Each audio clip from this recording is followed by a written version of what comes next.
Welcome to Some Kind of Fun.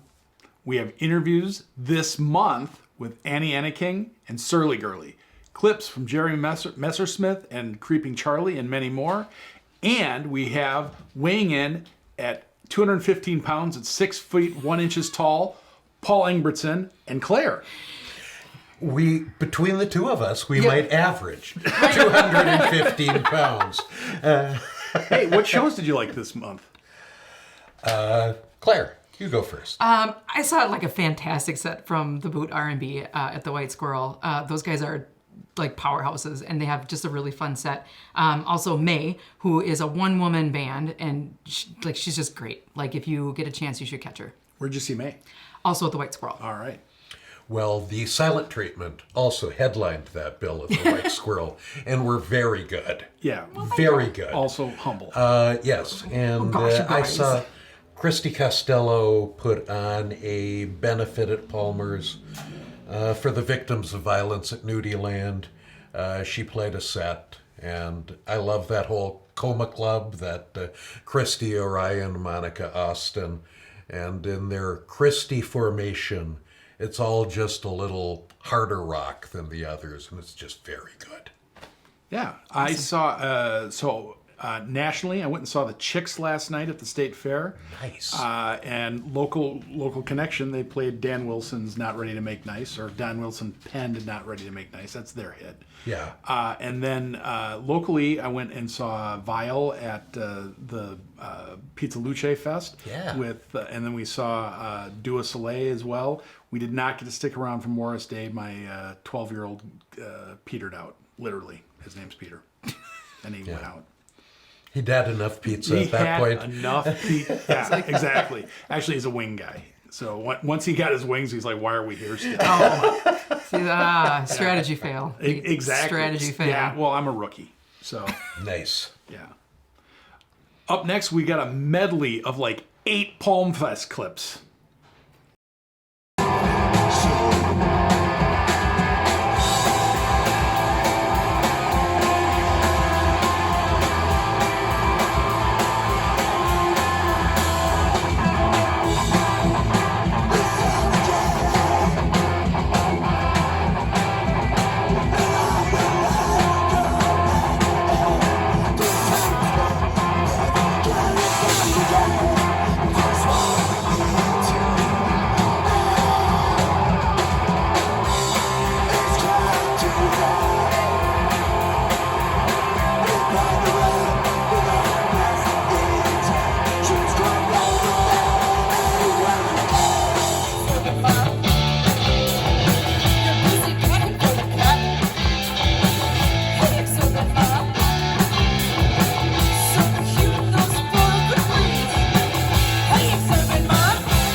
We are returning here with Annie Enneking, who you probably know from Annie and the Bang Bang. Hi, Annie. Hello. Thanks for joining us. I'm really happy to be here. Well, we're like really super happy to have you. Can you tell us about your guest? Oh, this is Bun Bun. And the brief story around Bun Bun is that I found Bun Bun in the trash in my neighbor's yard. And I was like, who would throw out a beautiful little plastic bunny? And I brought him home and he lit up. And I was like, oh my God, this is treasure. And then 2 days later, we left on our first like Colorado tour together. And I was like, so Bun Bun goes with us everywhere, even when we stay in hotels along the way, because he's like our nightlight. Oh, cool. And he's at every gig with us. He's functional. Yeah, he's our mascot. Okay, that's. You always think about like light up like holiday decorations, like for Christmas and whatever. You don't necessarily see the Easter ones. No, not at all. Yeah. All right. So Well, like, I wrote it down. well, welcome, Bun Bun. Yeah. Tell us about Annie and the Bang Bang. You guys have played a few shows this summer, I think. Maybe Some shows. Maybe a couple. We're actually less busy than we were last summer. Last summer, I mean, we ended the summer, and Mike, our drummer, was like, "Please, let's not do that again." We were playing like every week, and which I'm like, yes, I love that, Yeah. But it's like you have to meet the needs of as many members of the band as possible, and so we slowed down this summer. And we just got back from Colorado, which is where we go every year together. And one of the things I like about it is that I sort of gave up on the idea that we would travel across the country in a van, right? And what we wanted to do was like go someplace super beautiful and cool that we could do something in our downtime and then play music. So like Colorado is perfect because you can live in we rent out an Airbnb and we stay in one place, and then we just go like to Fort Collins and Denver and Boulder and Jamestown. So we just satellite around. Cool. Then we take 3 days off and we work on new material and we go for hikes. So it's like whatever can feel like an adventure combined with music is a thing that we're really inspired by, do a lot of work during, and find it really invigorating, and we love it. So, Yeah. It sounds like the whole package. Yeah, it's great. Yeah, we Nice. make food. Like it's just, Aw, I love it. cool. Yeah, I didn't go to college in like the traditional way, so I didn't have a dorm room and I didn't have dorm mates or anything like that. But so it's like I'm having my college experience with Sure. with my bands. Oh, that's so cool. Yeah, it's great. I love it. Tell us how you guys got started with this. Well, I started the band in 2011 because I had a huge batch of songs, and I'd always been a songwriter, as like a singer-songwriter, and I was like, I need to feel like camaraderie and more bodies around me making more noise. So I worked with a couple of other people for a while. That sort of fell apart. But then, so John and Mike and Kari and I found each other this way. John and I were actors together, and Mike is a lighting designer. So John and I had worked on multiple projects, and it's really common in theater that like you get really close to people for the 3 months you're together, and then you like never see them again, or you see them in a year. And I just remember really bonding with John. I found out he played guitar, and I was like, "Do you want to come sit in with us and just mess around?" He's like, "Sure." And then I really liked it, and then I asked him if he would what would I say? Be in an open relationship with the band, because I didn't want him to feel like he owed us anything, or like if he played and I didn't like it, what should we do? Because we were friends, So I was like, we played that way for a while, and then I was like, "Will you marry the band?" And he's like, "Yeah."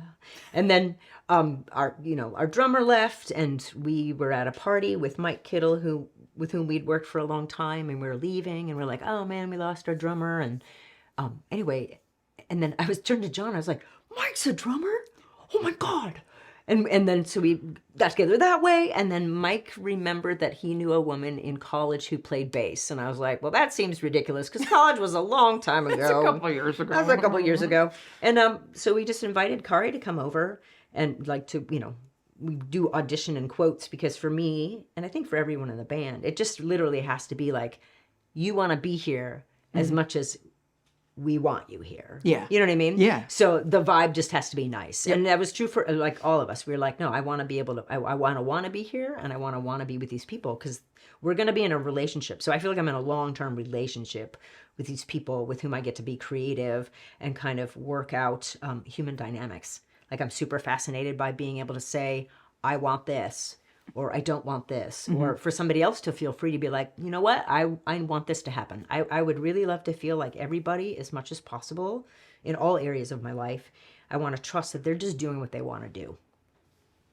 Yeah. Sometimes that gets lost. It does get Right. lost. We get So I find distracted. I have to practice it. And I feel like being in a band is a really good way to practice. I love that characterization. Yeah. Awesome. Yeah. You have a new release out, Yes. right? Yeah. And you also have a release show coming up in October. October. It's October 22nd. Tell us about your recording process. Oh my God. Well, Because it's really cool. Like, I just know like probably like this much about it, but yeah. Well, at some point, the way it all started was that we go on these adventures together, these tours and retreats where we go specifically to write, and we leave town to do it. And at some point, we brought a record player with us, and we found that every song we wanted to share with one another was like from when we were kids. So it was all this music from the 70s. It was like, oh, that's amazing. And then we're like, oh, we're also kind of already starting to write music that sounds like the 70s. Why don't we just kind of really immerse ourselves in this? But we're also, kids of the 90s, so we can't avoid our grunge roots too, you know what I mean? Sure.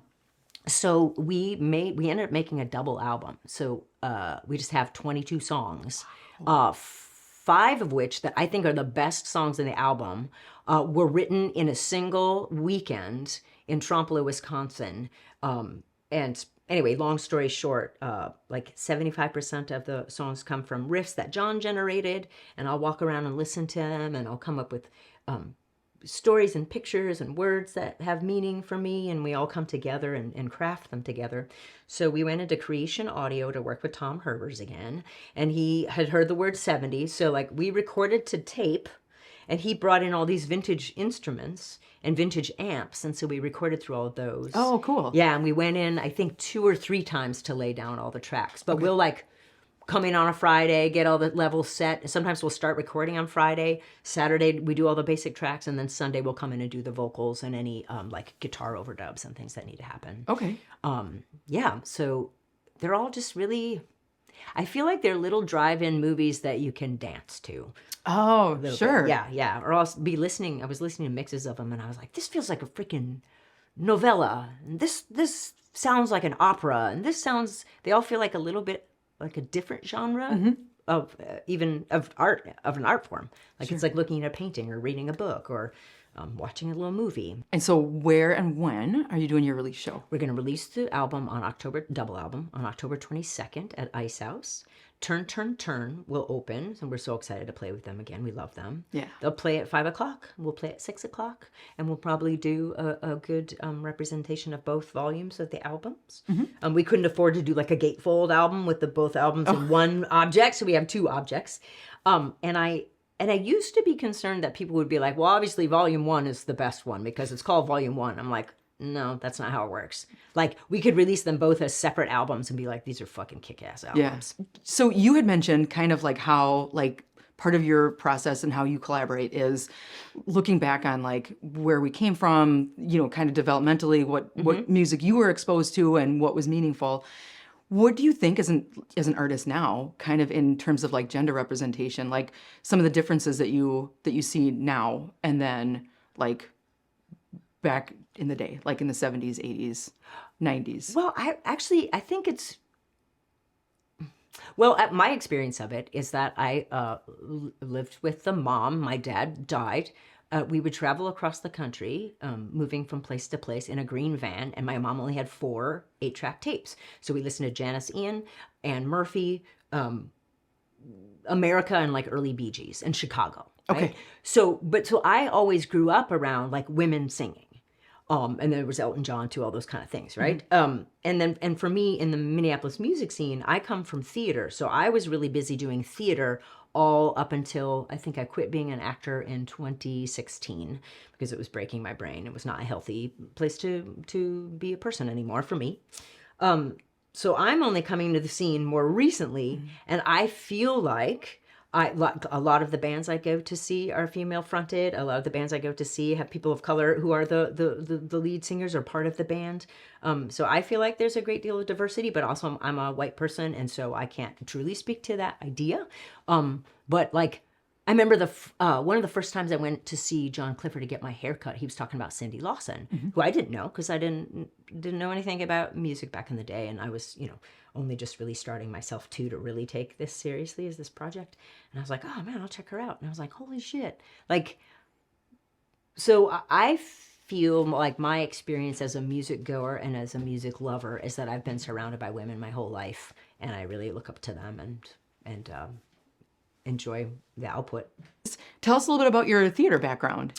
I started doing theater. The first time I saw a play here at the Children's Theater, I was like, I want to do that.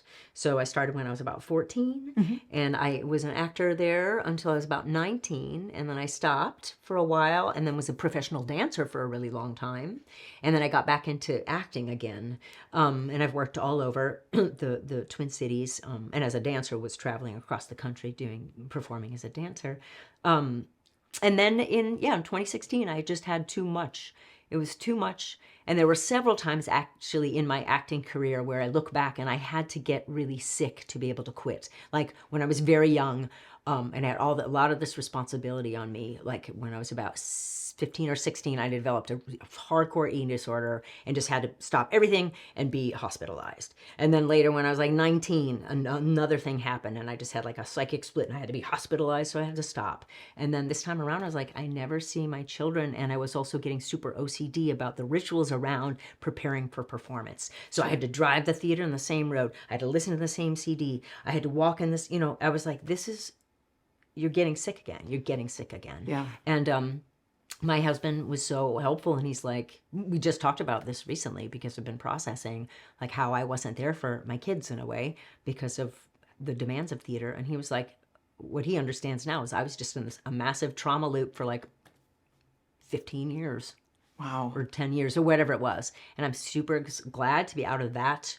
I'm not orbiting that system anymore, but I am a stage combat and violence person. So now I get to go work in theater and get to be with actors who I love, and I get to help create stories with the body, either around violence or around intimacy, so that everybody is safe, everybody knows what they're doing, they like it, and they're fucking good at it. Do you travel much for that, or is it pretty local? Like pretty you work with a local. specific like organization here? Well, I'm very grateful that I get to teach at the University of Minnesota in the BFA program, and I've taught with Augsburg. I've taught in a lot of different places, but like the U of M is my home, and I love it. I love it, and like college students are my people. Like I've taught in other organizations, like in junior high school and high school, and I'm like, it's not.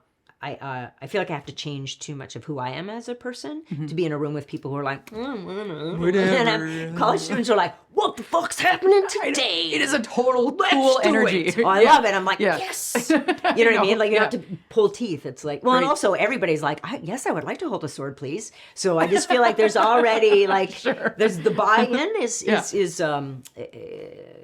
have to do less work for the buy-in. For sure. Because you're going to have fun with the blade in your hand.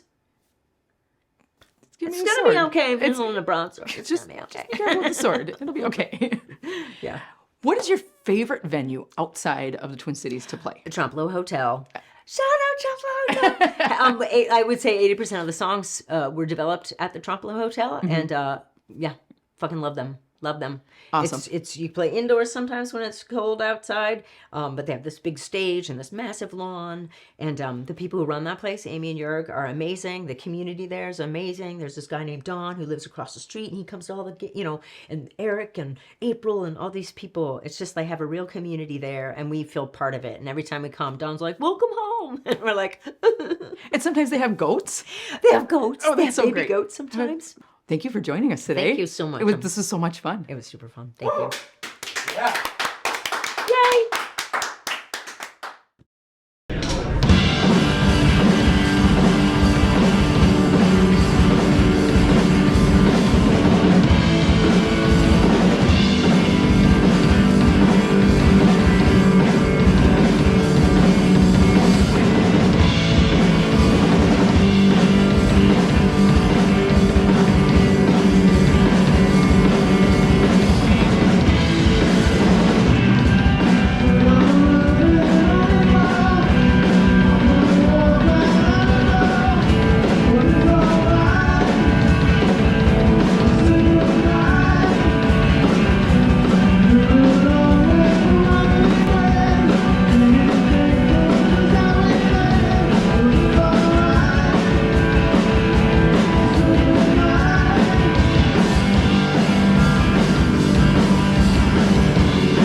and lions you can never see to read a room. Wildfires, funeral pyres, tube amplifiers.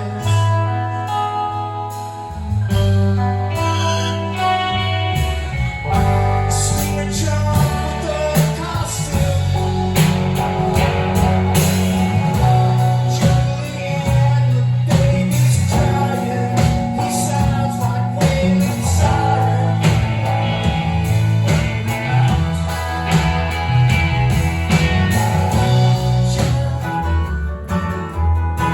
She's a sky full of storm clouds, boy, she'll only bring you rain.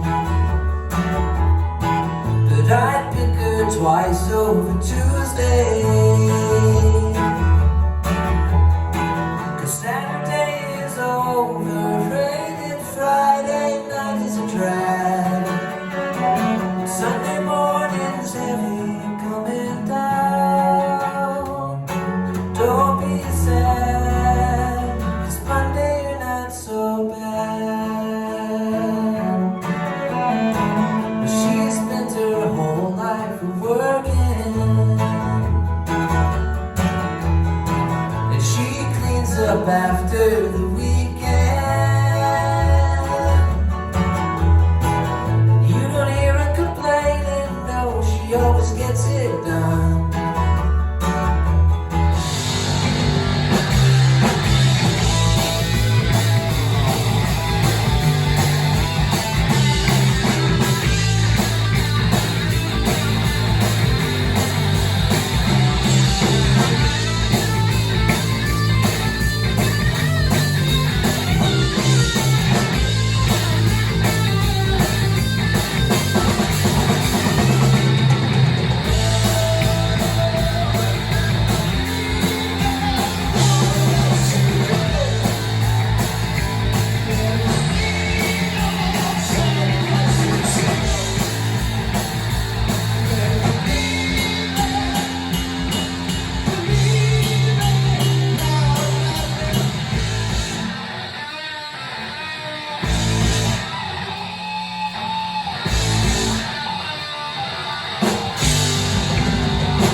Welcome back to Some Kind of Fun. It's time for the monthly topic.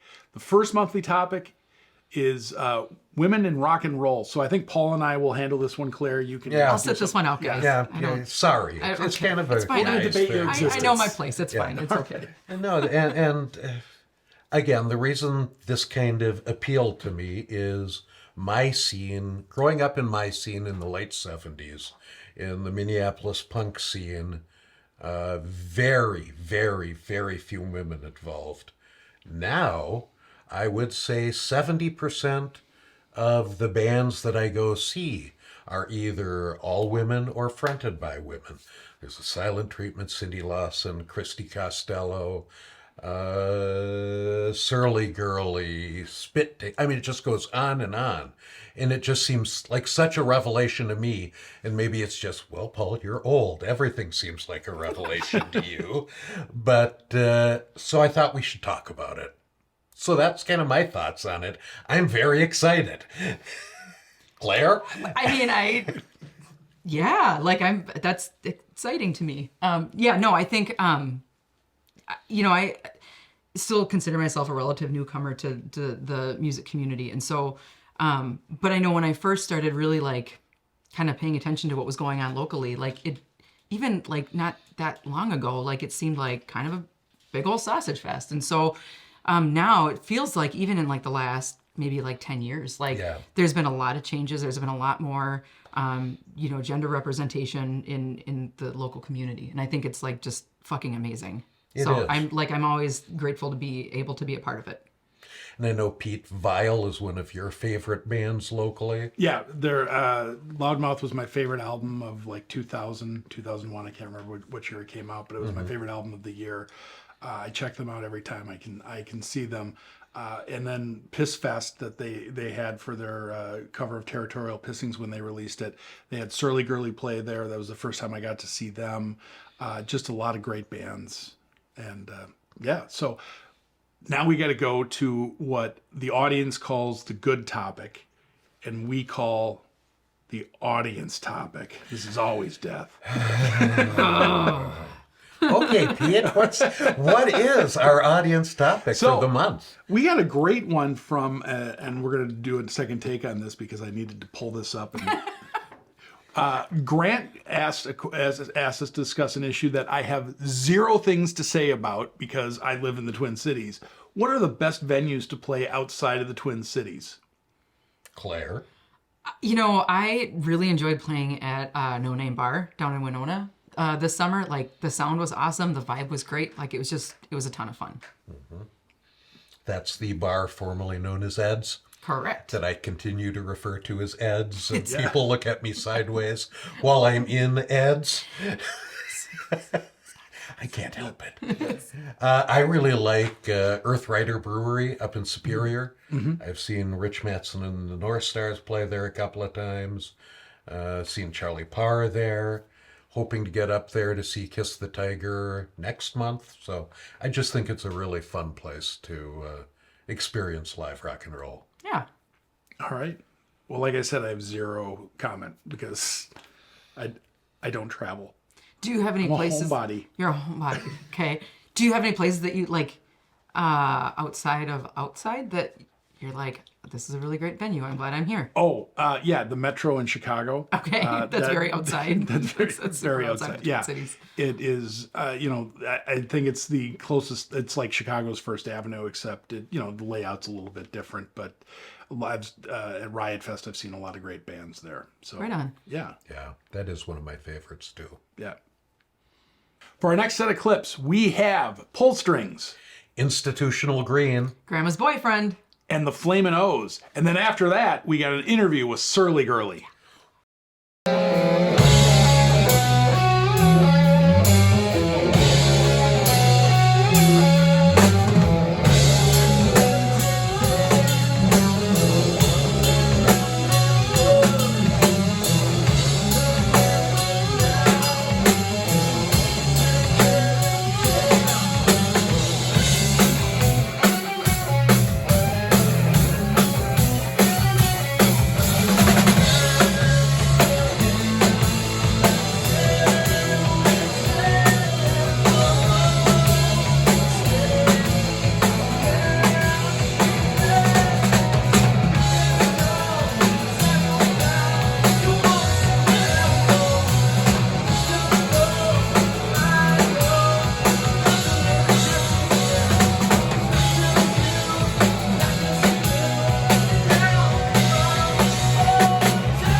Welcome back to episode 8 of Some Kind of Fun.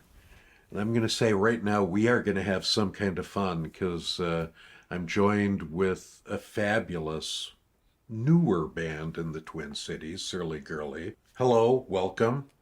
Thank Why you. don't you quickly introduce yourselves and we'll go from there.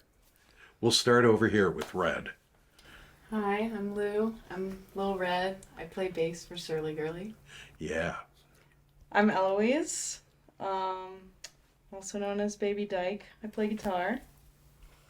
I'm Maeve, also known as Baby Killer or Balls McGee or many others. And I sing and scream and play guitar.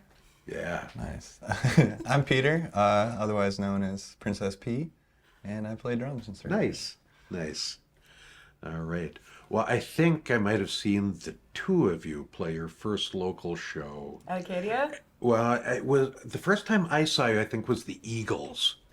Oh, It was yeah. very, very early in Yeah. your the iteration of Surly Gurley. Yeah. So, and then Red, when did you join the band? Like late May of 2022. Okay. So, right at the beginning of their first residency for Mortimer's. Okay. For Pride Month. Cool. And I played most of those shows, but from there I've like tried to do and now Now you're I'm there. solidified. Yeah. wanted to win it. Yeah. Because I certainly saw all of you at the most recent Mortimer's residency. And Pete, how about you? When did you? I started subbing on the drums in like last November, I want to say. Okay. And then officially joined earlier this year. Cool. Yeah. Cool. All right. Well, let's talk a little bit about how you got into all this. We'll start with Lou and work our way down. I know you have a musical family, Yes. and your mom's an incredible caterer. Yeah. So that's a too. good start, but you Yeah. take it over from there. Well, having great connections from my dad. I wouldn't have known about Surly Gurley without him, that's for sure. But Okay. I'm not sure who reached out to who, but my dad was like, "Are you interested in subbing, playing bass for this like riot punk band?" I was like, "Absolutely, that's a dream come true, truly." So, yeah, and Just to interject, your dad is Eric Levy, Mad Levy, Mojo Levy. Jet, and the Unnamed. And I think just Jet something when he does his solo yeah, thing. Jet Kick. Okay. Yeah, but Jet is his solo name, but he's Uh-huh. got Mad Mojo Jet and the Unnamed currently. Yep. So. And then Eloise, also from a musical family. Why don't you take it from there? Yeah. So, yeah, I've been like surrounded by music all my life. And then I would play, like, dabble with like instruments. But it wasn't until I went to Earlham College and reconnected with Maeve because we were You friends were friends when you were little, when we right? were like toddlers. Yeah. And then she moved to New York when she was 7. And then, we just like lived our separate lives. And then Maeve's a year older than me, so she was already at Earlham, and I was looking for schools once I graduated, and so we were like Facebook messaging, and then I came to Earlham and saw Surly Gurley play, so it was already a band. Oh, okay. And then when I started school there, they were like, "We need a bassist or a guitarist." And then I was like, "Okay, I want to do it." And so, yeah, I think I was gonna play bass at school, but then it worked out for me to play guitar. So, and then, came back here. May have followed me. All right. And your mom is Emily B., who Yes. plays in White Whale and the Thames and Rude Girl. And the 99ers. And the 99ers, exactly. I always forget that one. And your grandpa's real famous. Slim Dunlap of The Replacements, and as I know him, of The Spooks. Because again, 1977 at the Yes. Longhorn. Woo! And Maeve, how did you get started? So when my family moved to New York, I started singing classically. Okay. And I was classically trained and performed like around New York for most of my childhood. And then in my teens, I got like really bad performance anxiety. Okay. And like even social anxiety. Like in class, I couldn't even like answer questions. Like I just was no longer able to like perform. And so I kind of was like, I guess I can't be a musician. So I went to college to study physics, and then I did a year of physics, and then I was like, no, I need to do music. I think I'll go back to the music department. So then actually, I started like living in a music house on campus and Sure. like emceeing the open mics, which was like kind of the first like public thing that I had like done on a mic in a while, and was warming up to it. And then I started like covering a song here and there, and then punk is really what like brought me out of that like anxiety hole, because I realized that like there were no rules. Like I could just like do whatever. It could sound bad, like I could throw up from like no one cares. Right. And so then I started Surly Gurley, because I was like, this is my way to start performing again. Cool. And I started it with a couple friends at school, and we were just a cover band for a while, and it was just like for fun on campus. And then we got a gig as an original band, so then we had to come up with a band name and write songs, and we were like, okay, like let's do this. And Hey Little Girl is the first song that came out of that. And then not long after, probably like a year and a half into the band, Eloise came.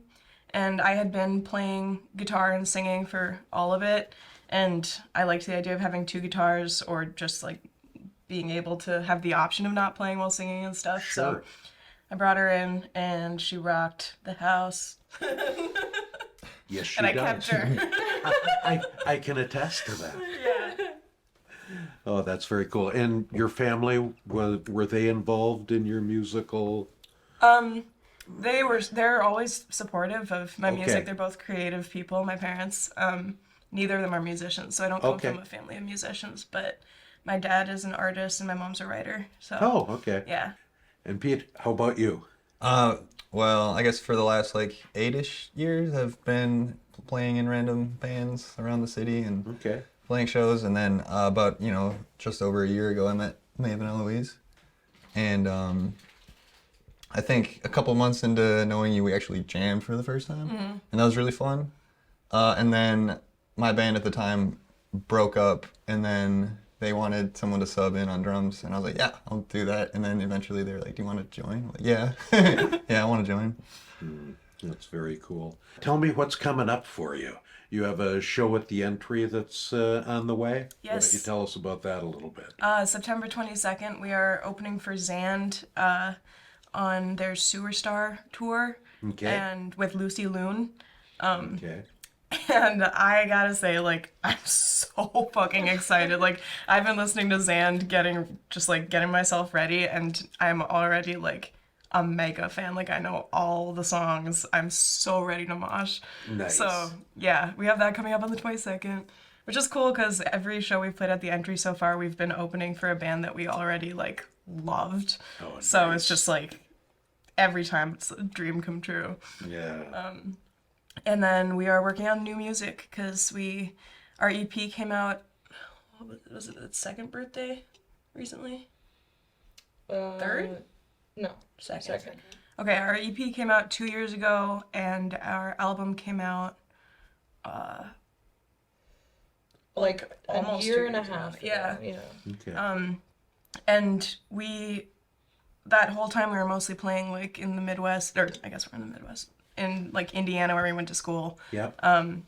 And we ended up here last summer at the end of our tour. And so our career here kind of started last summer. And then like a couple months ago, we were like, wait, we should write new music. Like, share that new time. stuff. Yeah.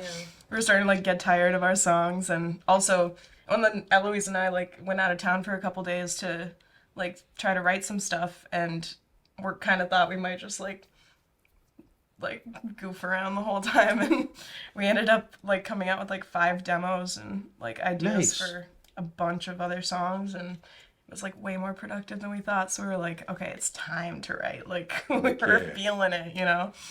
And we started playing 2 of those new songs at our shows recently, and those will be the first ones we release. So. Cool. Well, one of the topics we're talking about in this month's Some Kind of Fun is, I think I might have brought it up, just that I'm so amazed and excited at the number of women-fronted or women-only bands on the scene right now. And, you know, I love that 1977 Longhorn era, but it was all guy bands. Yeah. There was one woman, Karen Hegloff, that was part of the scene and played in some of that played quite a bit. But how do you all see that coming about now? And do you notice the change out there? Oh yeah, I mean, especially the Twin Cities. Like, Yeah. at our college, we were the only band. Like in the town we were in, we were the only punk band. Like, we are not used to like having a community, you know, like with similar artists. And I was just thinking the other day, like we could put together like a 3 or 4 day festival of nonstop music that's all like queer, femme fronted, and the best part is like the scene is so like supportive. Like it's not a like who's gonna be the best like queer femme band. It's like, whoa, there's so many of us. Let's play together. You know, like it's just super like supportive and positive, and That's great. I love it. Well, I think the first time I saw Mary Jam, they were wearing Surly Gurley gear. So I love Mary Jane. and it's like, oh, they're so good. She was like, yes, they are. I'm like such a big fan of their music. They're so much fun. So Yeah. much fun. So you bring stuff to the merch table that's not necessarily merch. Yes. And it's like resources. So one of you, please tell me about how that started and what it entails. So we, back in Richmond, Indiana, we knew this like anarchist EMT who lived. Now that's cool. Yeah, no, Richmond has a lot of little like gems or like random stuff. You're like, oh, I wouldn't expect to meet this kind of person here. But yeah, they just had like a whole bunch of resources that they would just like have, and like so much. So they were just like super willing to give some to us for us to like put out at shows that people can just take, because like they're very necessary things, you know, like sexual health stuff like condoms, tampons, Narcan, safer use kits, because like that's a huge epidemic right now, as it like always is. But it can be hard to get those life-saving like medications. So you know, we just want to make it more an easier thing so you can like. So one of your songs is about heading into Guitar Center when you're not a snotty teenage boy, I guess. So tell us a little bit about that experience and how that song came about. Well, when I was in high school in New York, there was a Guitar Center like a couple blocks from where I went to school. So after school, I would like go over and, you know, play with the guitars. And I started noticing that like people were looking at me weird and stuff, and the like employees were like over explaining things to me. And so then I started like kind of testing it out, and I would wear like a super flowery, like cutesy dress that day. And then I would go in and like I would record like to like prove to my friends like that it was happening. And like one dude once came up to me, he worked there, and took the guitar out of my hands and just started like showing me some like riffs. And I was like, I don't give a fuck, man. Like, I just want to play. Like, there's like 20 dudes around me playing and getting left alone. And like, they're just there, like, yeah, like riffing out. And like, I sit down and get like swarmed by like employees who are dudes who want to like tell me what to do. And it just really pissed me off because like, I saw all these dudes like going to have a free place to like jam out. And I felt like I didn't get that same experience. So then, yeah, that's kind of where that idea came from. Yeah. It's like mansplaining on a very small personal level around guitars. Yep. Yeah. Well, thank you so much for being here today. I really appreciate it. Yeah. Thank you. Thank you. Thank you. Thank you. So we're going to just take a minute on the show today to talk a little bit about something that happened in our music community. A lot of us woke up on August 12th to the news that one of our local musicians had been murdered, and several other people had been really, really badly hurt in just a terrible incident of gun violence at Nudieland. And so we wanted to mention to put in that link for the GoFundMe. A lot of these folks have, the victims have some pretty substantial hospital bills, lost wages, and things like that. And so if you can donate, that would be awesome. We have like such a great music community that within hours, there was mobilizing to create a GoFundMe link, as well as a lot of different shows that were benefits for the Nudieland victims. So if you can, please donate. And if you can't, please spread and share the word that there is a fundraiser going. And if you think that you can come into this community with hate or violence, take your fucking guns and get the fuck out. You're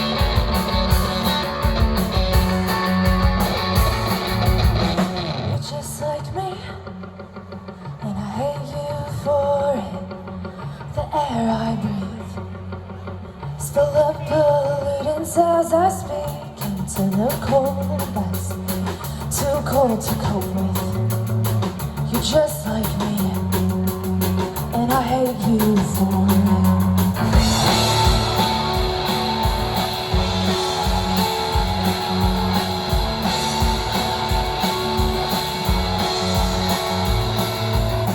Just what I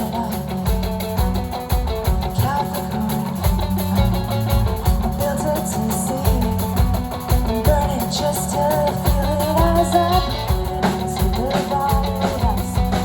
One crack and break. Did you want me now?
Now is the segment we call upcoming shows. Paul, is there any show you're interested in that might be named after you coming up? There is. I'm going to let Claire talk about it because honestly, I get a little emotional talking about it and thinking about it. So, Claire? Well, I'll talk about it. I'll talk about it like hell. So Faded Hand Stamp Productions is doing a Front Row Paul show on September 20th at Palmer's. It's just a killer bill, and it's celebrating Paul.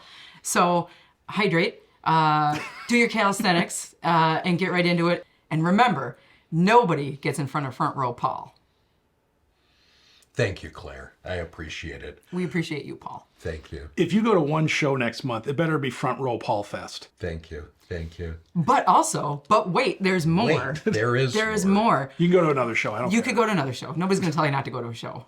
On September 17th, there is a benefit for our good friend Rob Tosova at the Uptown VFW.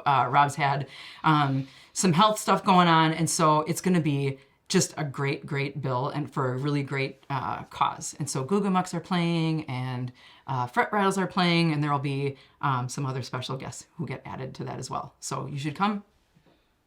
That'll be great. It'll be fun. It's going to be so much fun. Going to be a ton of fun. God, it's going to be so great. Pete, anything you're looking forward to? Well, I'll be going to Riot Fest. Okay, As wow. I talk about on the show incessantly. I think they should call the show Pete Talks About Riot Fest instead of some kind of fun. I mean, I don't care. Call the show whatever you want. I'm looking forward to Riot Fest. I'm looking forward to Front Row Paul Fest. Those are the two shows that I'm looking forward to. Thanks. Oh, on that one big weekend Yeah. where we have, I'm going to go see Bully at First Avenue on Friday night. Then I'm going to Chicago to see Ike Riley. And then Sunday is the Rob benefit. That's a big weekend. Also on the 17th is a Hi-Fi Hair Alley show that is going to make for a really fun afternoon. Trailer Trash and Saddle Sores and Booze Water is playing in the alley. So go to that and then scooch on over to the Uptown VFW. And playing us out is a band known as the Shackletons. For a little while, they're known as something else, but we'll just call them the Shackletons for now.